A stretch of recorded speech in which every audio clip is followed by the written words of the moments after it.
you've got to have layers to your portfolio. You've got to have layers to your strategy so that you can have a more predictable withdrawal rate. Welcome to How to Retire on Time, a show that answers your retirement questions. Say goodbye to the oversimplified advice you've heard hundreds of times. This show's all about the nitty-gritty. That said, remember, this is just a show, not financial advice. Do your research. Now, with me in the studio is David France, and today we're going to read your questions. As always, you text your questions to 913-363-1234, and we'll answer them on the show. David, what do we got today? Hey, Mike, what's a safe withdrawal rate from my retirement accounts so I don't run out of money? It's an interesting question because there is no actual standard. The rule of thumb is 4%. Mm-hmm. But during times when interest rates were low and bond funds were not keeping up with their historical averages, it was lowered. At some point, people were saying it's 3%. And then when bond funds became more competitive, the bond market being really the foundation of Americans' economy, that's my opinion, but Yeah. a lot of research to back that opinion up, Yeah. then it was like 5%. 5% rule. I've seen articles that will say goodbye to the 4% rule. It's now 6%. One of my favorites was allegedly Dave Ramsey had said, you could pull out 10% from your portfolio. Uh-huh. Now, I wanted to defend Dave Ramsey for just a second, okay? Sure. The person that was writing the article took his comment out of context to write the article and then go from there. Basically, what Dave was saying was, if your performance has outperformed, like you're ahead of your projections, if you took out a large distribution 1 year, got you back into kind of a harmony with your projections, but you took the family out, the whole extended family on like some major vacation, that's not a bad idea. And I agree with Dave in that point, that you should have flexibility with your withdrawal rate. So don't believe everything you see on the internet. I think Abraham Lincoln said that. Yeah. No doubt. But a safe withdrawal rate is the wrong question in that it depends more on how much risk you're taking and the volatility or the roller coaster that you're on. Okay. All right. So hear me out on this. Okay. If the markets averaged 7.4%, I think this was the number, and it was like the first year was 3% up, and the second year was like 30% down. Then the fourth year was like, or third year or fourth year, you got 12%, then 20%, then 2% over a typical 7-year cycle where there's a market crash, but the others are okay. Okay. And it was like 7.4%. All right. That pattern, those returns are going to increase or slow down your cash growth differently than something where it's like maybe 4, 5, 6%, and that was the range. Okay. Okay. So your withdrawal rate is going to be more sensitive to the investments that you actually have. In that, you may be able to increase your withdrawal rate if you have more predictable returns. For example, like, I don't know, MYGAs and CDs and treasuries, and you've got your projections, they're all fixed, but you're slowly draining your portfolio because you've amassed enough portfolio, but you have very predictable returns. Maybe you end up doing a 5% return or withdrawal or a 6% withdrawal because you have predictability on the sequence of the return.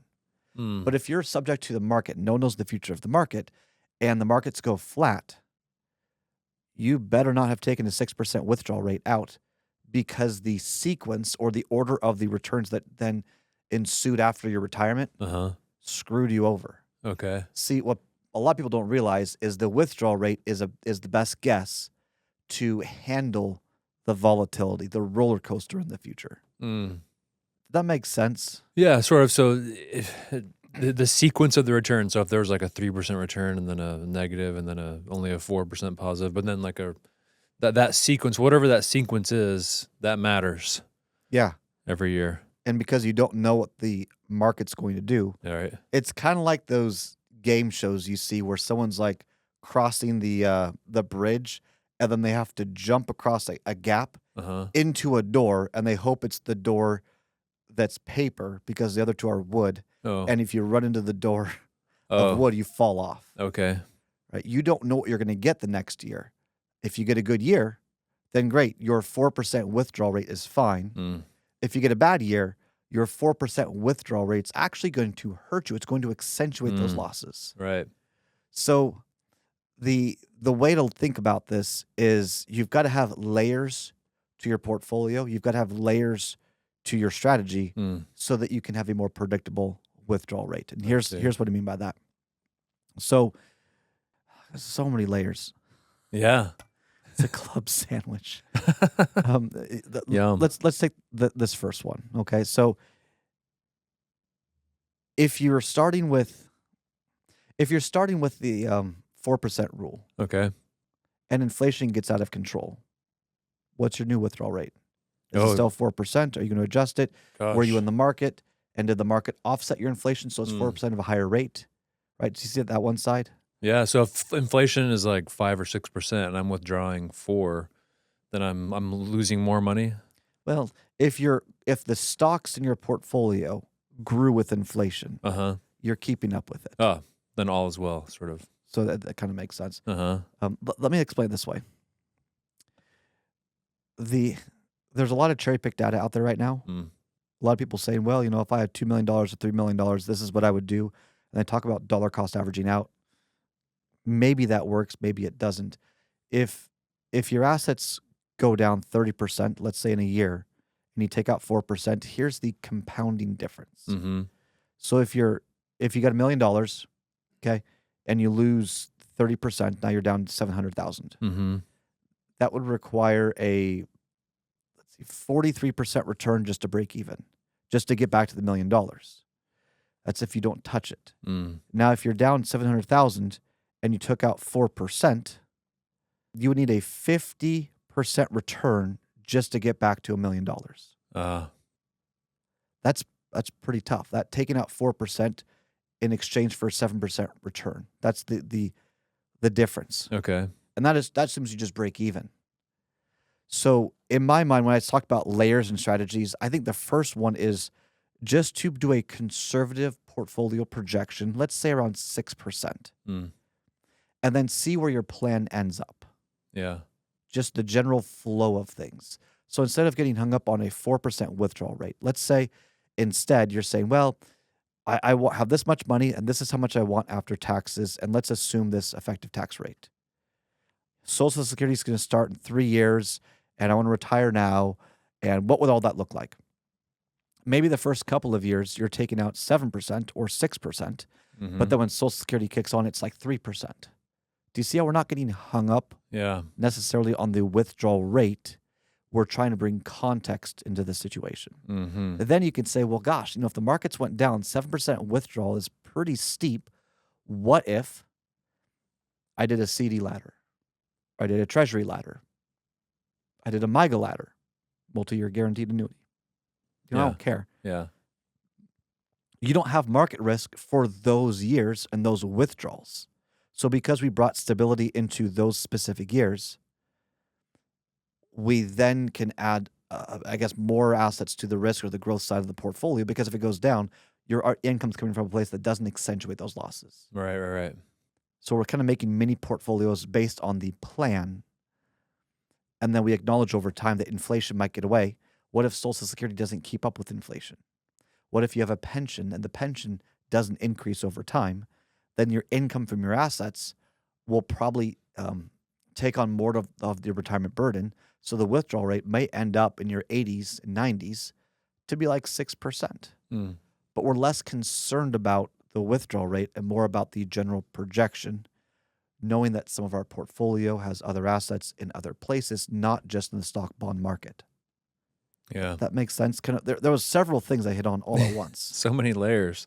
Yeah, so it sounds like if all your eggs are in one basket, that could spell trouble. If all your eggs in one basket, you're on one roller coaster. And so you can either ride high with the market and just, hey, times are great, market's up, I can take income, no problem.